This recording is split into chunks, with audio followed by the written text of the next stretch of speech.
On September 15, 2025, Apple officially released iOS 26, marking a significant evolution in the iPhone operating system. This update introduces a stunning new design language called Liquid Glass, which features dynamic, reflective interfaces that adapt fluidly to user interactions across apps and devices. Beyond aesthetics, iOS 26 integrates advanced Apple Intelligence capabilities, such as enhanced live translation in Messages, FaceTime, and phone apps for seamless cross-language communication, and creative tools like Genmoji and Image Playground for personalized image generation. Other highlights include polls and backgrounds in Messages, improved CarPlay integration, and expanded options in Apple Music, Maps, and Wallet. However, amid these innovations, iOS 26's expanded parental controls, particularly communication limits and child accounts, have sparked debate.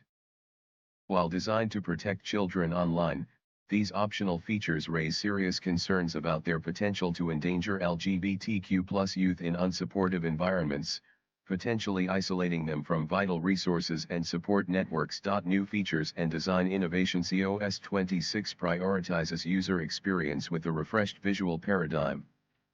The Liquid Glass design system uses refraction and morphing effects to create a more immersive and intuitive interface, making transitions between apps feel effortless and focused. Apple Intelligence takes center stage, powering on-device features like real-time translation of text and audio in conversations, ensuring privacy by processing everything locally without cloud dependency. In Messages, users can now add interactive polls, custom backgrounds, and mix emojis with descriptions for unique expressions. FaceTime and phone benefit from these intelligence enhancements, while accessibility improvements include a braille-focused experience, expanded vehicle motion cues to combat motion sickness, and customizable reading modes. For developers and creators, iOS 26 expands tools in Image Playground with chat-inspired styles and greater control over family-inspired image generation. These updates collectively aim to make everyday tasks more efficient and enjoyable, positioning iOS 26 as a bridge between productivity and creativity. Yet, the update's emphasis on family safety features underscores Apple's ongoing commitment to digital well-being, though not without complications. At the heart of iOS 26's safety suite are updated parental controls, building on screen time and family sharing. Child accounts now simplify setup, allowing parents to create or migrate accounts easily during device initialization. For users under 13, Apple IDs are technically required to be child accounts with automatic safeguards, but the system enforces defaults like web content filters and communication safety even if full setup is delayed. For teens aged 13 to 17, child accounts are optional, giving families flexibility while applying age-appropriate protections by default, such as restrictions on explicit content and app downloads. Communication limits, a key enhancement, lets parents manage interactions across phone, FaceTime, Messages, and iCloud contacts. Children must now request parental approval to communicate with new phone numbers or contacts, a process integrated into Messages with one-tap approvals. This extends to third-party apps via the new Permission Kit framework, potentially allowing controls over chats, follows, or friendships in apps like Instagram. Communication safety expands further, detecting and blurring nudity in FaceTime calls and shared albums in photos, intervening to protect against explicit content. While these controls offer robust safeguards for many families, they pose unique dangers for LGBTQ+ youth, particularly those in non-affirming or hostile households. The optionality of communication limits and child accounts for teens means parents can enforce them selectively, but in unsupportive environments, this could sever access to essential lifelines.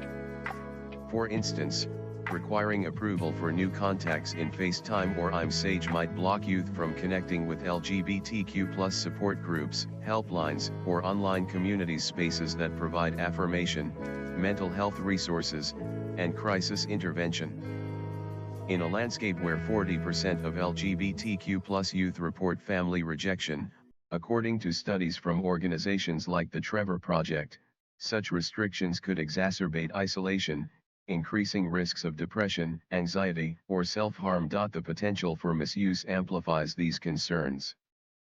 Anti-LGBTQ+ adults, including parents, could exploit communication limits to monitor or restrict communications perceived as undesirable, such as those with queer peers or resources. For transgender daughters or sons, this might mean blocking access to gender-affirming support networks or even outing them through approval requests that reveal sensitive interactions.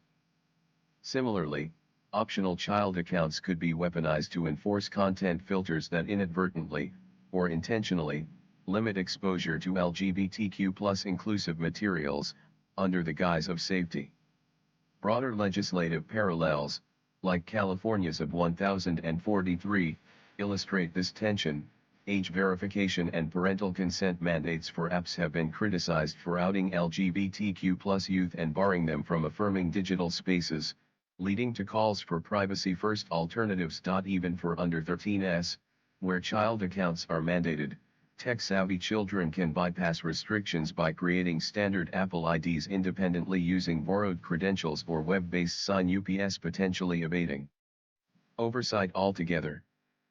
This underscores a flaw: controls are only as effective as family dynamics allow, and in abusive or discriminatory contexts, they may harm more than help. iOS 26 represents a bold step forward for Apple, blending innovative design, intelligent features, and enhanced safety tools into a cohesive ecosystem. The new parental controls, with their optional implementation for teens, empower supportive families to foster secure digital habits.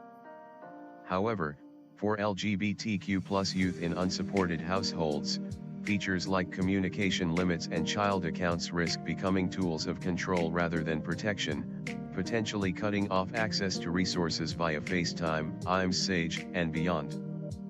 Apple could mitigate this by introducing youth-initiated opt-outs, anonymous resource access, or partnerships with advocacy groups for balanced safeguards. Ultimately, iOS 26 highlights the challenge of universal tech design.